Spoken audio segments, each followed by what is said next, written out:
From the Library of Congress in Washington, D.C.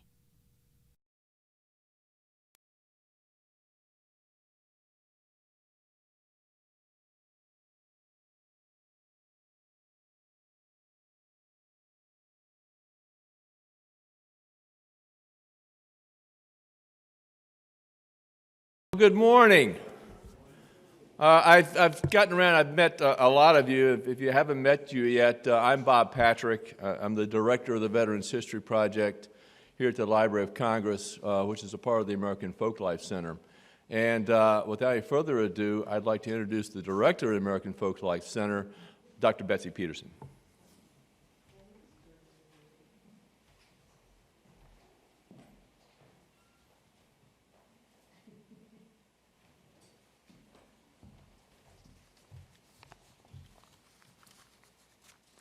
Good morning, everyone.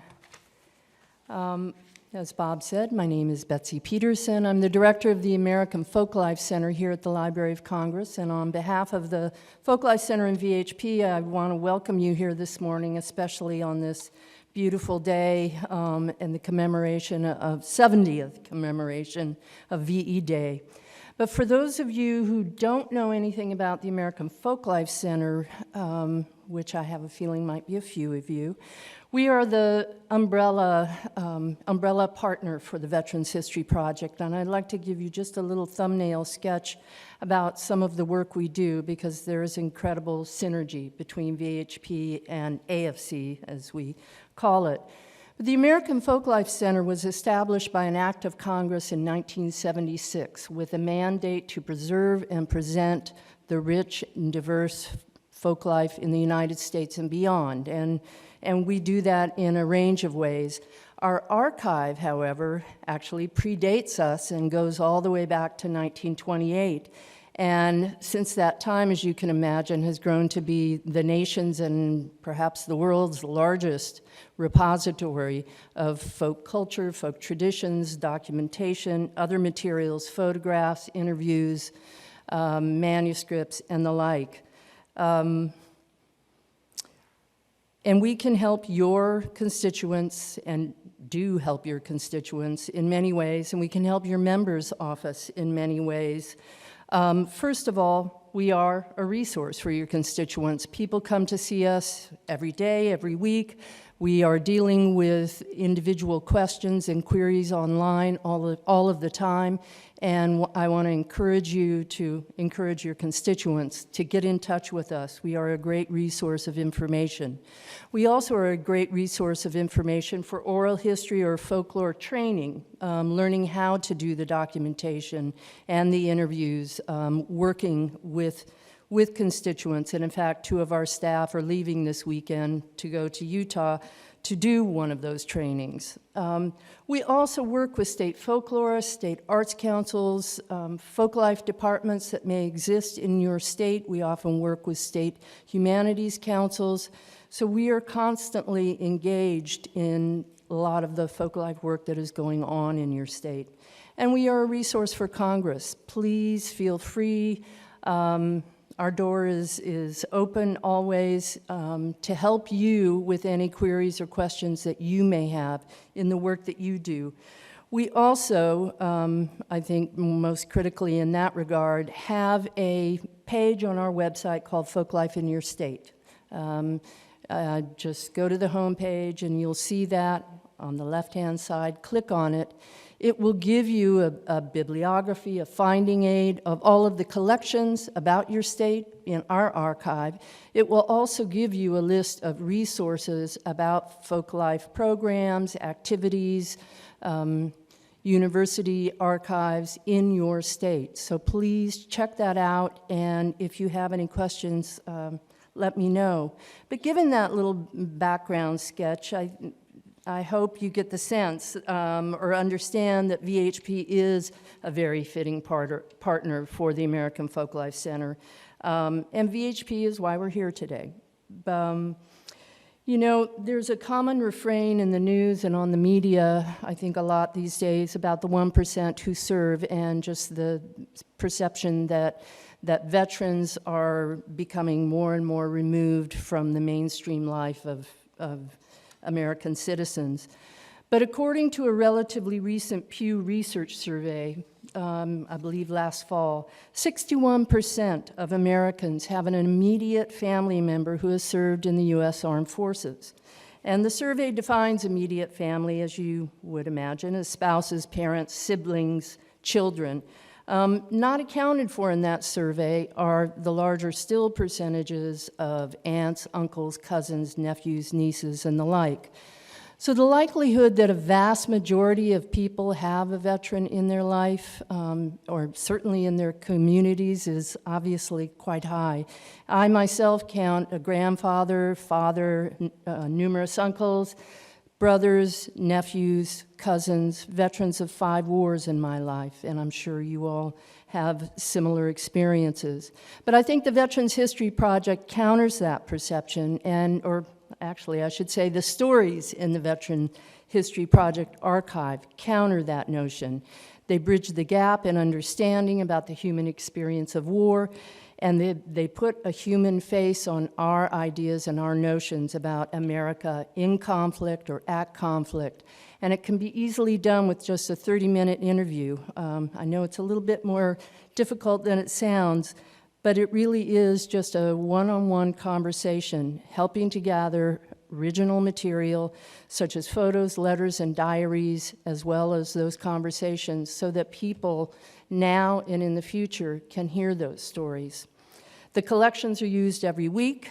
People come to the American Folklife Center reading room to use Veterans History Project collections, but we serve everyone from 5th graders in Alaska to postdoctoral researchers in Florida, family members seeking to understand more about a loved one that has passed or that is a part of a current member of their family, to staff of members of Congress seeking to inform their boss prior to meetings with their constituents. So there's a range of ways to use this material, and we look forward to working with you over the coming year and in the years to come to ensure that your state, your constituents, your offices are well represented in our collections. We're here to serve you. And so I'm going to turn things over to Bob Patrick now, who is going to talk a little bit more about that and other things. So thank you very much.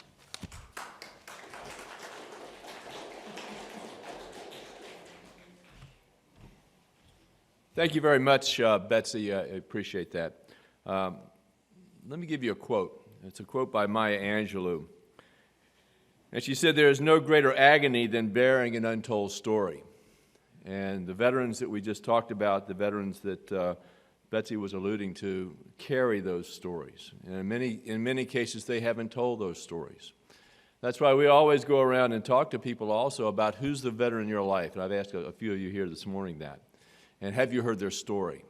And that's the purpose of this project, to reach out to the some 17 million living wartime veterans and 23 million veterans at all who are in this country, and hopefully to hear those stories, capture that information, and archive it here at the Library of Congress.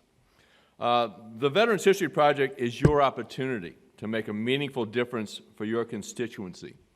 This project was created unanimously by Congress back in 2000 with the purpose of collecting, preserving, and making accessible the memories of America's veterans, so that we hear directly from them and capture what we call the human experience of war. We don't try to prove or disprove history, but rather to catch the thoughts, the emotions, the remembrances that veterans have about what it was like to serve in our nation's military.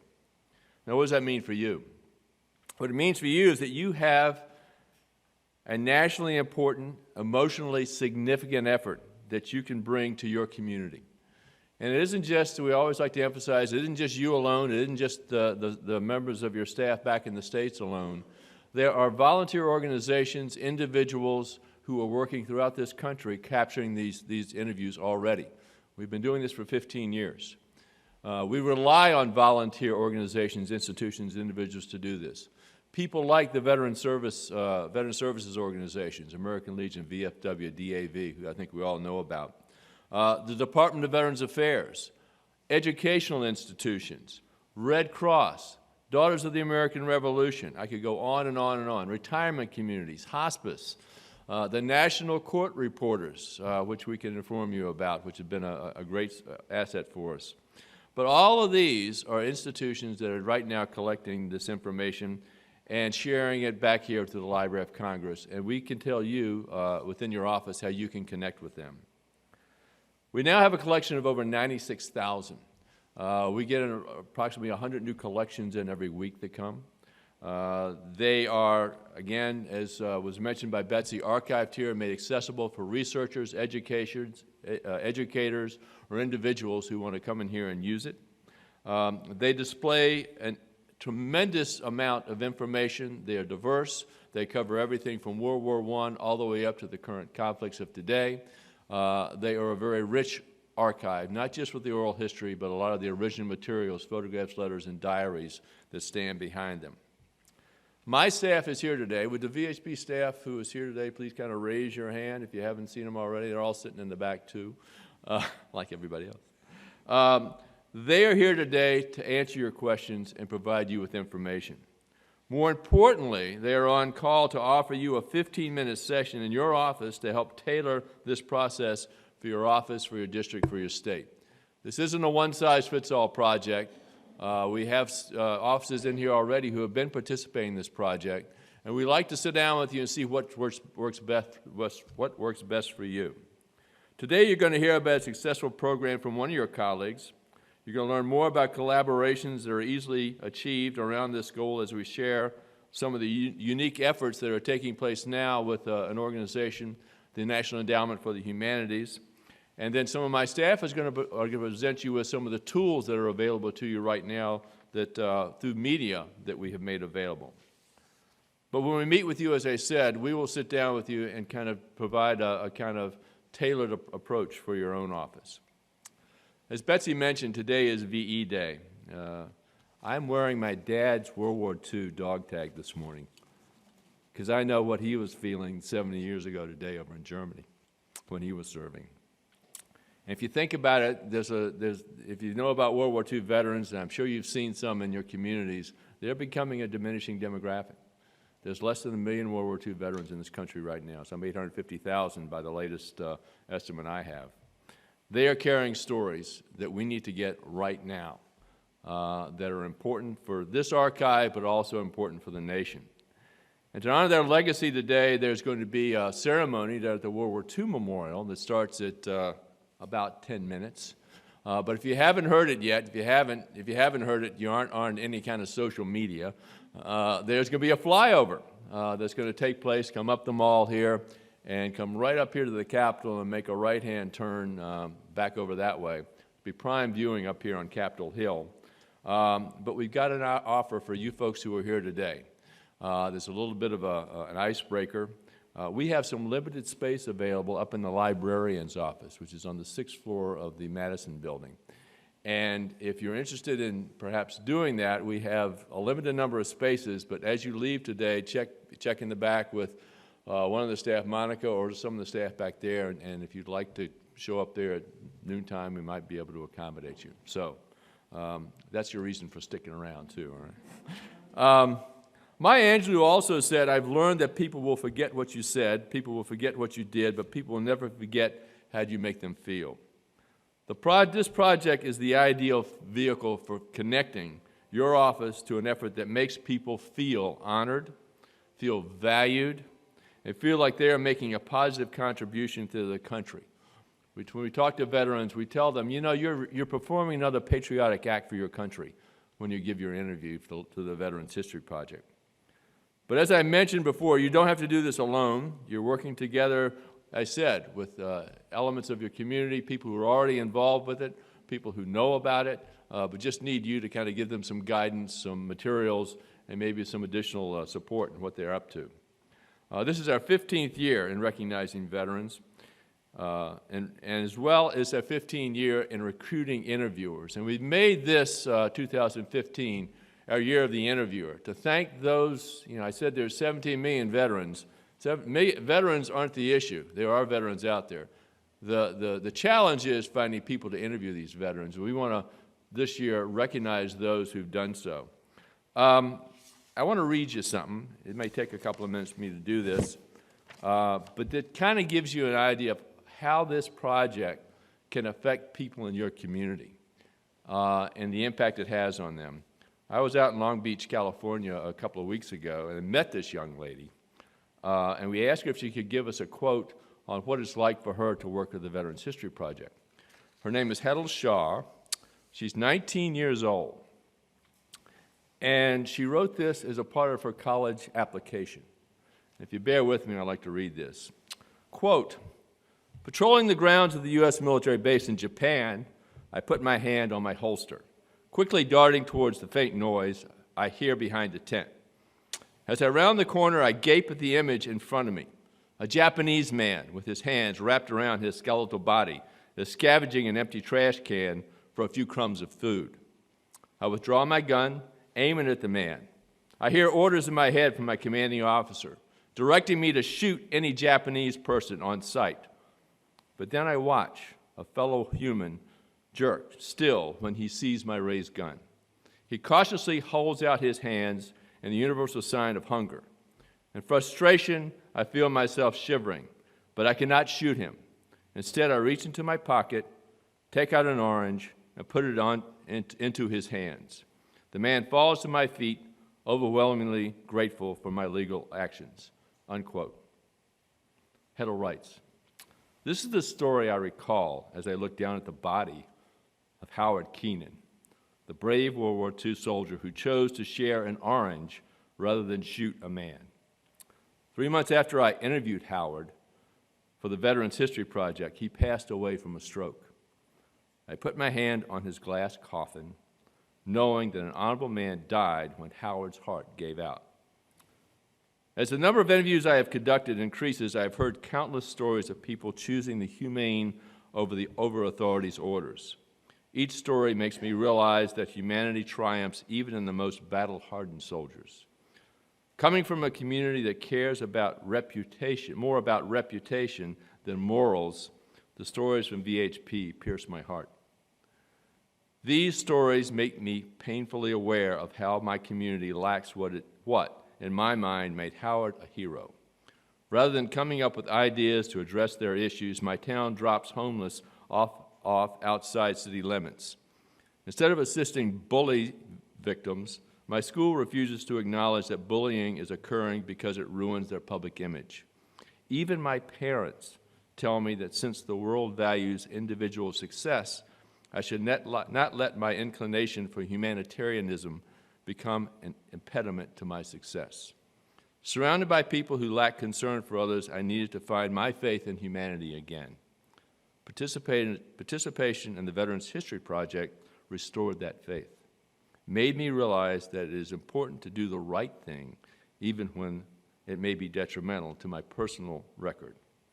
Through my involvement in VHP by the American Red Cross, I have realized that not everyone is like my parents, community, and school. I have realized that there are people in this world who have the courage to follow their passion, even when society tells them their goals are trivial. My dream in life is to motivate others to always stand up for their belief, even when all of society claims that they are wrong. That's what this project can do. That's what this project does every day, not just to young people, but also to veterans who feel honored and valued by the fact we ask them about their story. It is now my privilege to introduce a gentleman who has come for us all the way from Nebraska, who has been working through Senator Deb Fischer's office and her predecessor, Senator Mike Johans. I feel it's important I introduce Roger a little bit. Roger Lemke is a graduate of the United States Air Force Academy, class of '69. He has also gotten a degree through the Air Force Institute of Technology. He served in the military from 1969 to 2007 as a senior pilot and qualified instructor. He is also the former Adjutant General for the state of Nebraska. He is a retired Major General, United States Air Force, I assume. And it is with great pleasure that I introduce Roger. He's been very active in the state of Nebraska in transitioning the Veterans History Project, but also being involved with it as well. So without any further ado, Roger Lemke. Sure. Thank you very much. Thank you. Thank you very much, Bob. It's my pleasure to to be here today. I've got to back the story up just a little bit since we're about stories today. My dad flew C-47s over D-Day and then on into Europe. The major battle that they supported was the Battle of the Bulge. My mom is English, so I'm the product of a wartime marriage, if you will. She served in the Royal Air Force, and she was basically a plotter. When you see the movies of them, of the English women primarily that were moving aircraft around on a big board during the Battle of Britain, that's what Mom was doing. So I've got a long background with regard to our military and history. We're going to do a little bit of a PowerPoint here today to kind of talk to you about picking up and getting started and getting active in a Veterans History Project within a congressional office. First, let me ask, how many of you here are here from congressional offices? Most everybody? Raise your hands. Yep, pretty much. Okay, so how many of you offices do not do Veterans History Project yet, are new to the process? Okay, very good. So the rest of you, how many of you are doing project? Raise your hand. Some are, yep, okay, very good. We're going to be talking this morning about transition and the key things you need to know about really getting a program going. It's not a natural thing. I can imagine one day your chief of staff walking up to somebody and saying, the boss wants to do this Veteran History Project thing. It sounds kind of cool. We need to get it going. So that's what we're going to talk about. How do you get this thing going and how do you get it to work? Now, how do I get this to work? Here we go. We'll talk about the process in general, but I'm going to cover some specific areas of the process very specifically this morning. We're going to talk about the technical pieces of this, which can be the most difficult part of a successful program. You think today with all the mass media and social media and everybody walking around with a phone in their hand that all this stuff would come naturally, but I find that it really doesn't. You've got to work on making sure the technology's right so that these interviews don't fail. Then we're going to go into interviewing, just a very little bit to highlight a few points. And then, of course, as with most things that are governmental, the paperwork.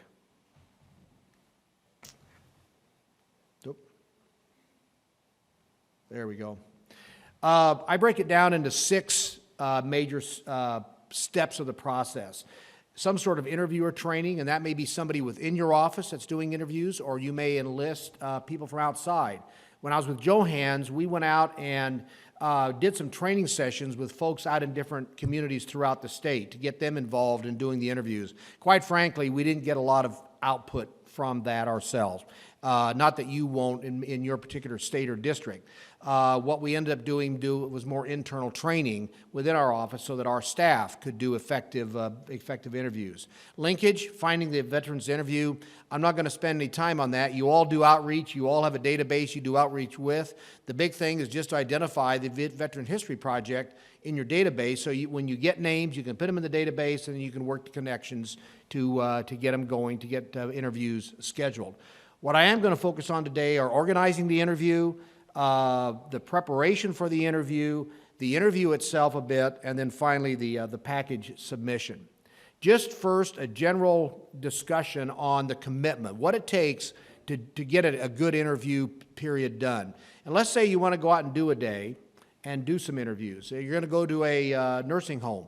You've got a series of World War II veterans there that you can interview. Typically, if you can do 6 in a day, that's pretty good. You got to figure probably an hour and a half, 2 hours for an interview, the prep time, and everything. It's going to probably take you a good day to set up in terms of finding a location. You need to visit, and we'll talk about that a little bit later. You need to coordinate the schedules of all those that are going to be participating. You need to follow up with the clients. And, of course, as some of you know, there's paperwork. There's a bio and a release form. And sometimes it's tough getting that stuff back. It takes a couple, 3 phone calls to get all that to happen. So make sure that you allow someone in the office or whoever's doing this enough time to set up and organize a day of interviews if you do it that way. And then just to prepare for the interview itself, interviews for 6 a day is probably going to take you a day or so. You need to really understand the conflict period that you're going to be covering, whether it's Europe in World War II, Pacific, then you talk Vietnam perhaps, and so forth. So you need to have a little bit of background, or whoever's going to be doing the interview, about the period where these veterans served. And then you need to study the individual biographies that they submit. So again, you get some idea of where they were, what they were doing, so you're prepared to ask good questions when you get to that period. And then when you get everything all collected, you probably got a couple of days of putting the package together. You do a time hack where you go through and listen to the interview and you catch little points in there, so you put a time hack together so the future historians can come back and pinpoint a spot in the interview, for example. So my point in bringing this up is that make sure that you're willing to commit the resources within the office or in support of the office to do this, because this is what it will take to do 1 day's worth of interviews and get them submitted. So some general questions for the office, for your chief of staff, if you will. Who's going to do the planning? In other words, who are you going to do outreach to, and who you're going to try to set up the schedule with, the locations, who's going to do that within the office? Who's going to do the interviews? Are you going to have staff members doing it from within the state? You're going to try to enlist others? It was mentioned the connection with colleges can be very good. Student projects and stuff can be helpful. You can reach out to your local veterans organizations, but that's work that's got to be done by somebody within the office in order to make those things happen. And then who's going to do the paperwork? Well, we've taught in the state of Nebraska, we've taught our interns to do the paperwork. So as soon as we get a new intern in, one of the first things we do is get them to sit down and go through all the stuff that has to be done once the VHP project package is to us. So those are general things you need to iron out as a staff to move forward. I'm not going to spend much time on the field kit. The main reason I put this slide up is just to point out that, I guess maybe thanks to Bob here, this is probably one of the best sets of instructions I've ever read. It's concise, and every time you go back, if you've got a question, if you read through that thing, you're probably going to find the answer. I will admit, when I started with Joe Hands, and this started up of scanning the field kit, if you will, and getting a few things on it, and then admittedly, after we made a few mistakes, going back and reading it more thoroughly and realizing that, yep, by gosh, it covered most of the things that I really needed to know. So make sure you put the time into reading that thing thoroughly. It will tell you who's eligible. That's important because not every veteran is necessarily eligible for submission. It will tell you about the accepted media and format standards. Not so much of an issue anymore as it was a number of years ago when we had some cassettes and things like that. Most of these things are digital today. The documents and photographs, it tells you how to handle those and what's acceptable and what's not. And these are things you want to know before you interview the veterans, not finding out later that, sorry, this copy of this picture, sorry, we can't submit it. So you need to know these things ahead of time.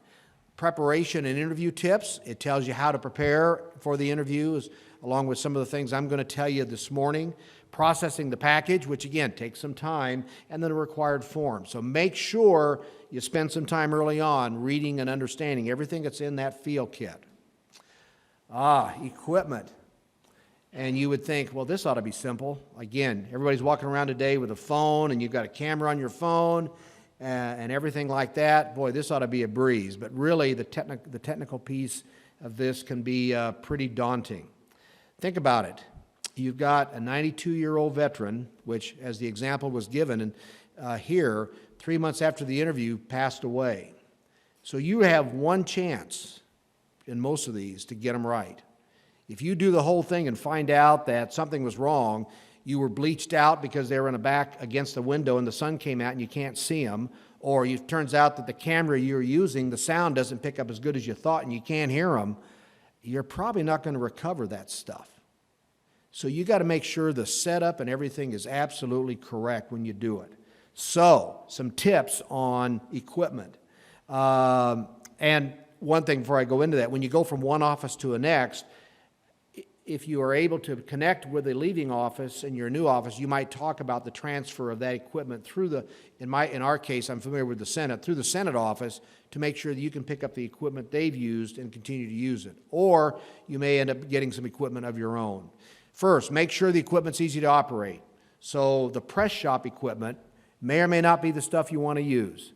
If it's got a lot of fancy ways of adjusting the camera and so forth and so on, which takes you some time to learn, you might want to shy away from that. Make sure you've got a microphone connection.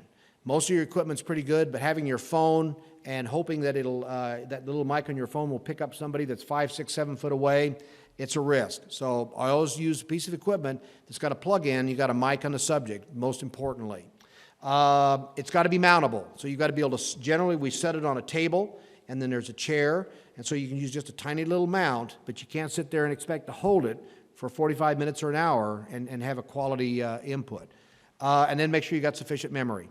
I had one example where I just started an interview. Thank goodness I just started it, and the camera I had, because I had it so full, ran out of memory.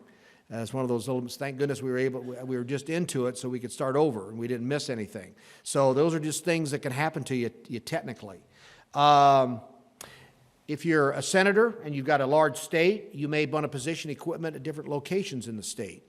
When I was with Johans, we had about 3 sets of equipment that we had. We had some for Lincoln and Omaha, some for Grand Island, which is in the middle of the state, and then some in Scottsbluff, which is in the western part of Nebraska, to use. And then you have to make a decision. If you use other parties to help you with these interviews, are you going to loan equipment out? Now, we didn't typically.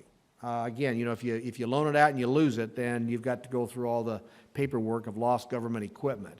But one of the biggest problems that people typically have in getting into this business, if you will, is actually having the right kind of equipment and having it and owning it, if you will. So you got to decide how you're going to allocate your equipment, especially if you're in a large state.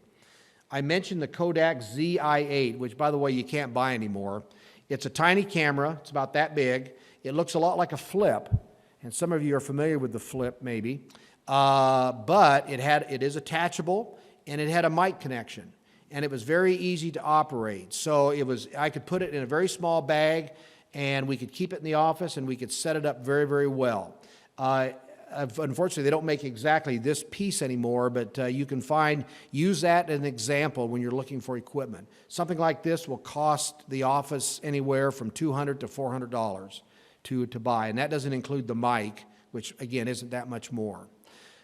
Don't forget the technical piece, because again, that can cause you as many problems as any other aspect of the interview process. The location, Recon, which stands for reconnaissance. Make sure that whenever you set up a location, you go visit it to see what you've got. Here's the things that you need. You need to have a quiet room, and basically appliance and your air conditioner and heater system, not noisy. And you need to really check it out. It's terrible to be in the middle of an interview and suddenly this blast comes on, and suddenly now you can't hear anything. So make sure you check out the location that you're going to be doing the interview in, so it's set up properly. Make sure that it's protected and away from pedestrian traffic, vehicle traffic, and so forth. You don't want somebody opening the door and poking their head in, so you've got to be far enough away to do that. You don't want to hear phones, then that could mean not only a phone from within the facility, within the room, but also phones from the surrounding office and so forth and so on. So pick a spot that's quiet. Some libraries have separate rooms. I find those to be great. If you go to a rest home or to a assisted living, oftentimes they'll have small rooms that are available. I don't recommend an office in any way, shape, or form because it's almost impossible to turn off phones. I would think twice about doing it in a home unless you can do it in the kitchen with a table with a stand-up chair. Lighting, artificial lighting is the safest. So we're going to talk about lighting. It's important enough. We're going to talk about it in another slide. And then finally, you want a fixed seat for the veteran, i.e., you don't want them sitting on a semi-reclining couch, leaning back. You want them in an upright chair that isn't swivel and moving and so forth. You're going to have them boxed in on the camera for 30 to 90 minutes. And you got to make sure that their normal movements will keep their body, if you will, blocked on that camera. So get them in an upright, stationary chair for the interview.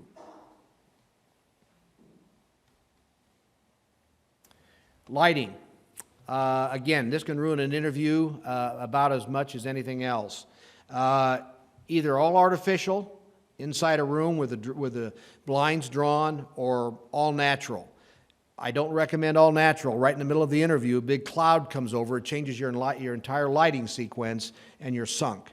So I highly recommend artificial lighting. Pull the blinds shut, Make sure their back isn't against lighting, which could skew the camera, and so forth. You can control artificial lighting. Normally, house lighting is fine, so you don't need to do any special lights and things like that for a close-up type interview. Make sure that you don't have lamps and so forth behind the subject, and again, will tend to blot out or make the view of the individual difficult to see. A lot of time, quality time, needs to be put into the pre-interview preparation. You need to spend some time studying the veteran's biography. You need to study the wartime period. In both the Joanne's office and in the Fisher office, some of our interviews are done by our staff members who have no military background whatsoever, and then we've had some interns that we've trained to do it, and I do some myself. I'm a history buff, so if I walk up to a World War II veteran, my first question is, European or Pacific? Right away, that narrows things real quick. European, when did you arrive somewhere? Well, I got there in England in 1943. D-Day and potential of moving over to D-Day. Or if it was 42, chances are they wound up in Africa. So those are things that you got to know. Same thing with Vietnam. Where were you in Vietnam? So you need to study before you go into the interview so you know the kinds of questions to ask during the interview. Know about their youth period, why they joined. If you were a member of the Depression or coming out of the 60s or the 90s, the life decisions that you were making that caused you to go in the military were all different. The interview itself, there's a recording that you do. It's spelled out in the field kit. Make sure that you identify who you are and where you're at and so forth and so on. A brief personal background from the individual is helpful, where they grew up, their high school periods, how they got into the service, to personalize them, and then the questions on the topic, when, how, why, and follow-up questions. Most veterans are not natural storytellers. If you don't poke for that little bit of information that's valuable about the personal experience, it may not come out. And that's what you've got to train your interviewers to do. And then make sure you ask the veterans how to assess their experience, their personal experience.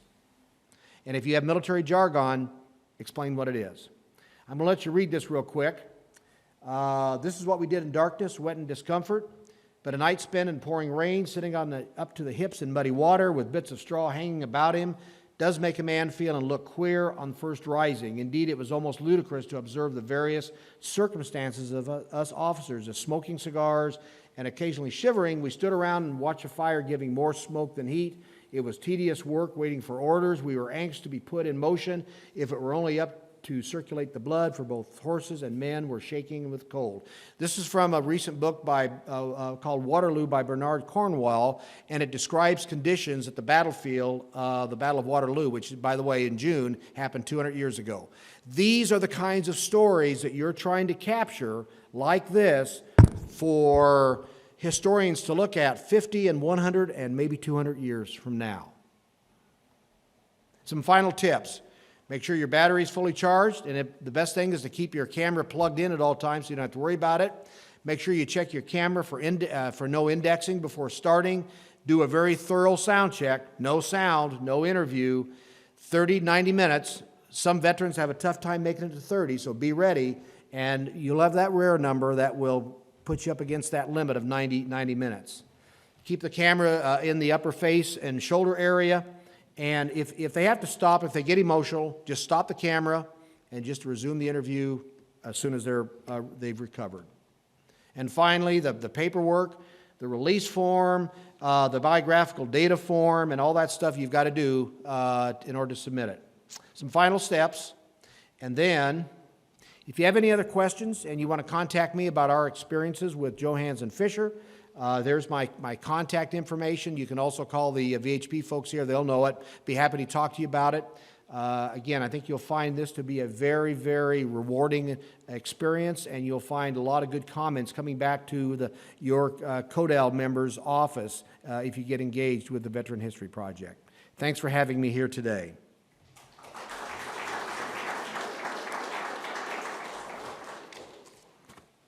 Let's see what happens here.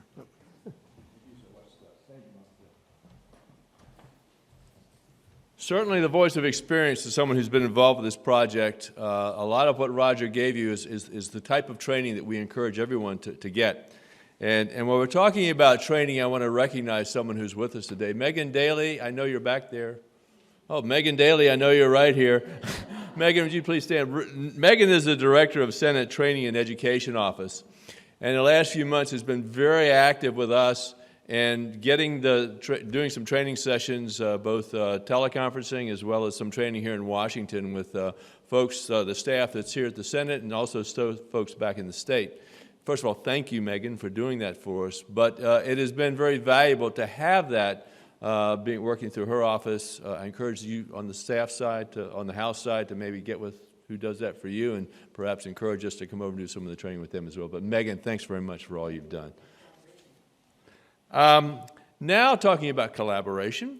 I mentioned we've been doing collaboration with different organizations, and I'd like to introduce Caitlin Green, who's with the National Endowment for the Humanities, to talk about a recent collaboration we've done with them. Caitlin?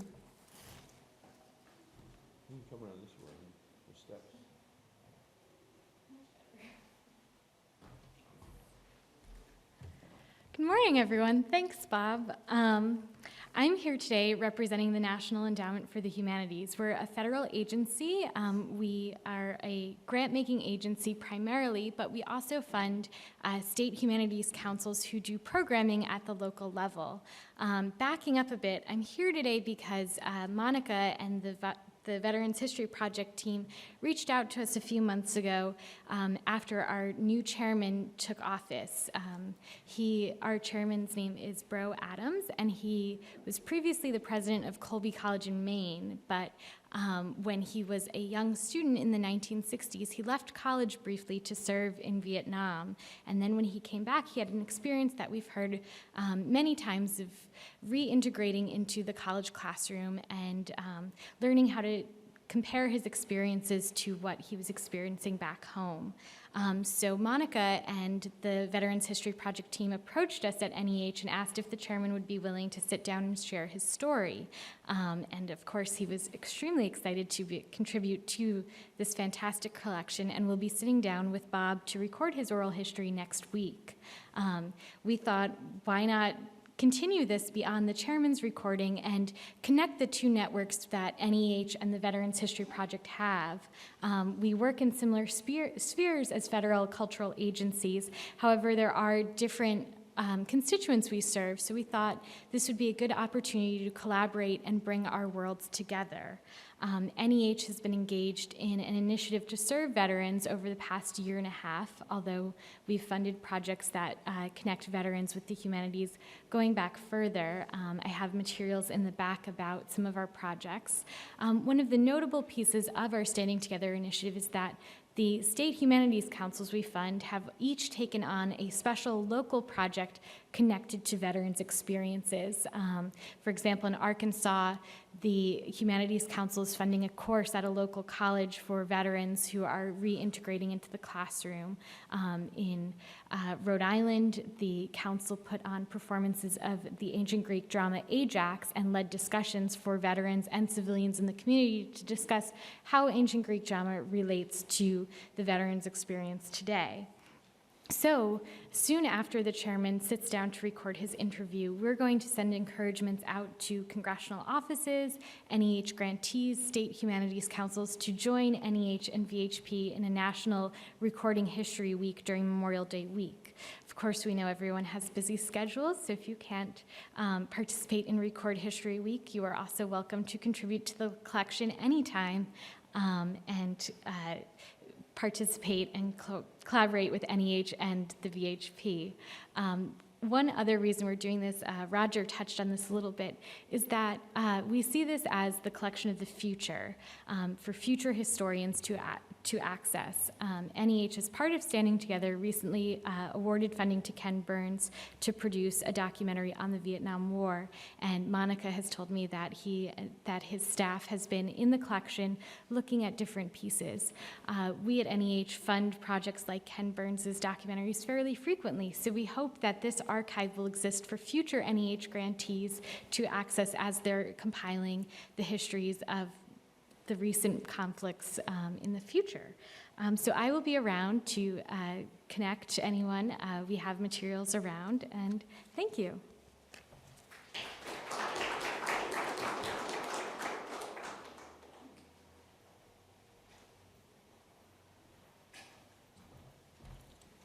Thank you, Caitlin. I should also point out I'm really excited about interviewing Chairman Adams next week. And we're also in the process of interviewing members of Congress who are veterans as well. And we've sent some notice out to some of the offices encouraging your bosses to do their interviews. And if you'd like to talk to me about that, we can certainly talk to you about that after we're done here.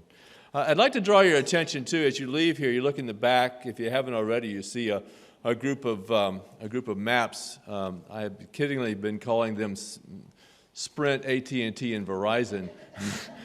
But it shows the growth of this project over the last, I think it goes back to 2008, and you can kind of take a look. We have done interviews in every state in the union and every congressional district, and you can kind of see where your district or where your state stands. As I said, it's continuing to grow, but that gives you an idea of where we are today.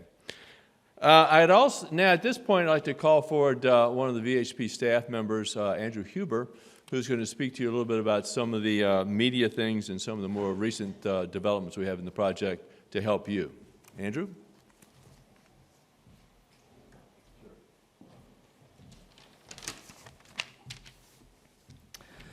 So earlier, Bob was saying that there's a veteran in everyone's life, and it really is true. My father was an Air Force counterintelligence agent during the Cold War. His story is actually archived in VHP. My grandfather was a PT boat commander in World War II, and my great-grandfather was in World War I. And it's not quite as cool as Bob's dog tags, but I am actually wearing my great-grandfather's cufflinks today, even though I doubt he wore them in the trenches. So you can see that we're all really passionate about history and the veterans that we interact with here at VHP. And I know that you'll find that once you start working with us, you'll find that your constituents are just as passionate about the veterans in their lives. And the way we connect with a lot of your constituents and a lot of the people who work with our project is social media. And there's several things that we do and several ways that we can help you connect your constituents with us and with the veterans in their lives. So one of the things we have is, obviously, you all recognize Facebook and you all recognize YouTube. On Facebook, we do basically things to drive traffic to our blogs and our RSS feeds and to just kind of raise general awareness of our project. We highlight pictures from our collections with short little snippets of stories to kind of get the reader's interest and get them to come to our website and to, and in your case, to come to your website and call your office. YouTube, we have our educational videos. We have a 15-minute short documentary featuring Ken Burns that shows you exactly how to participate in the project and how you can get involved and actually start doing interviews of your own. We also have our blog. This is where we go a little more in depth in our collections. We'll usually highlight 1, 2, or 3 different veterans from our collections for each blog post, maybe connect them with a current event or have a theme.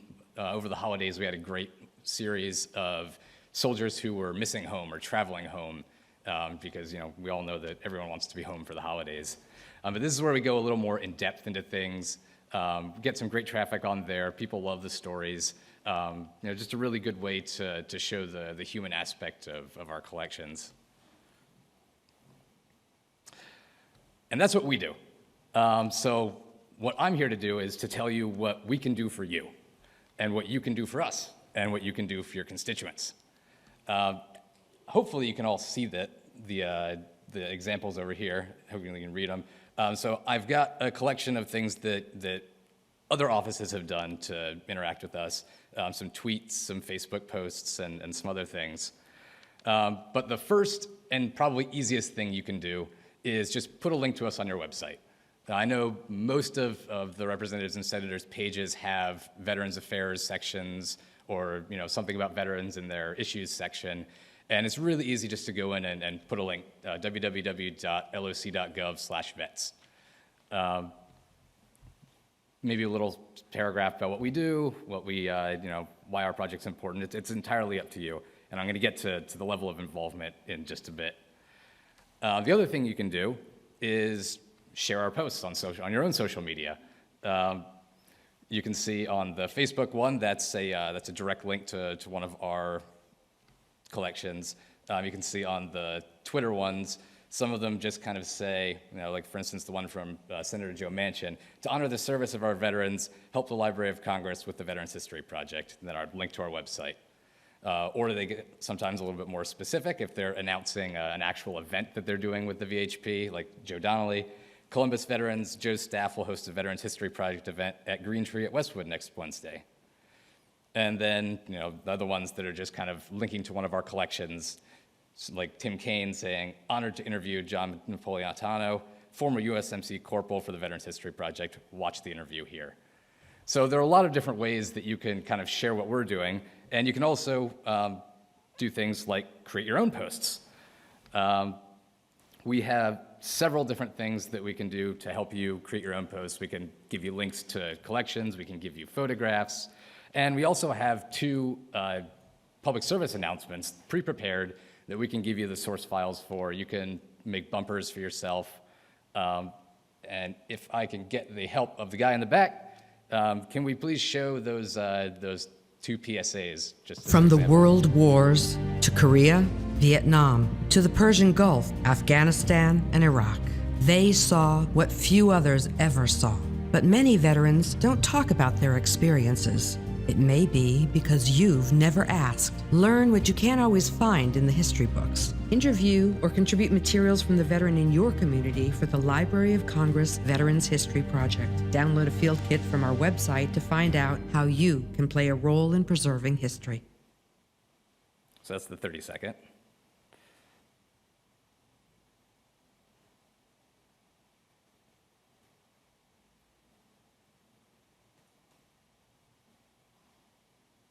And the 60-second one should be coming up any minute now.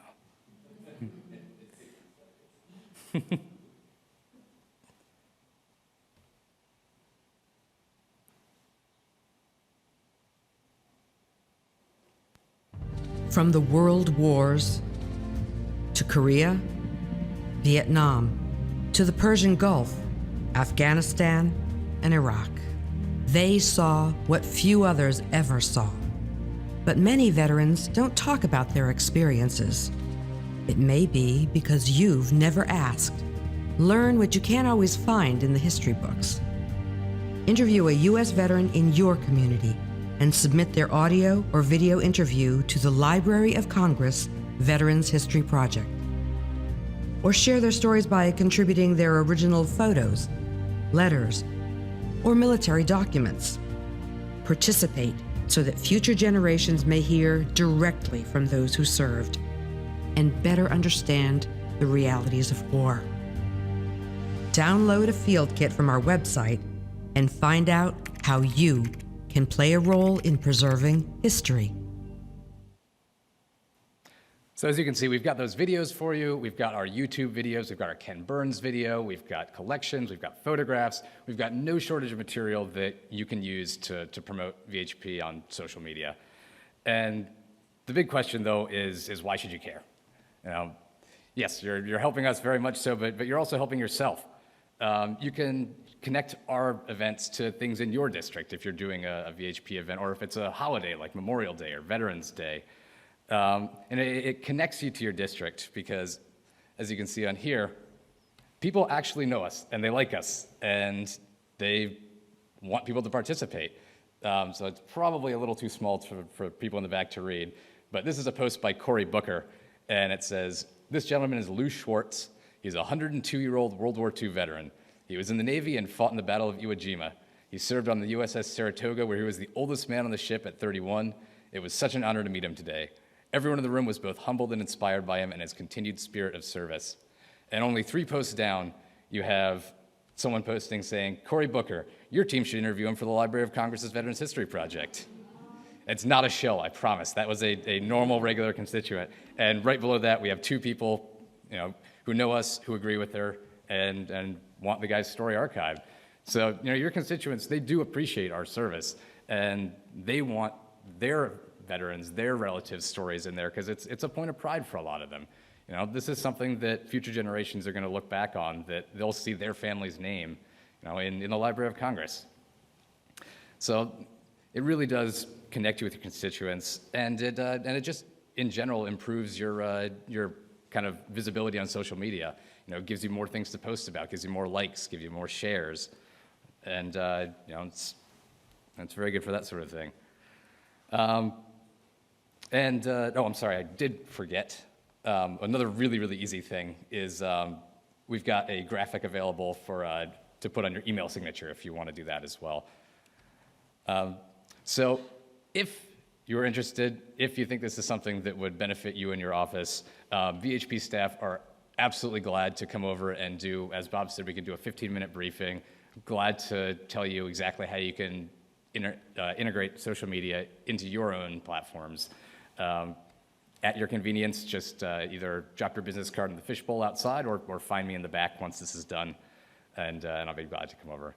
So thank you very much, and I really do hope you'll consider adding VHP social media.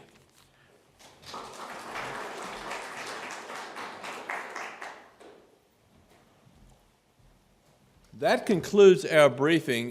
We've got some time for anyone have any questions. Be glad to take them right now, or if you'd like to discuss it with us afterwards, we can do that as well. Anyone have a question? Okay. If you're interested in the flyover opportunity, check with Monica in the back, and she'll sign you up if that's what you want to do, and explain to you what's going to happen. Again, we appreciate you coming here today.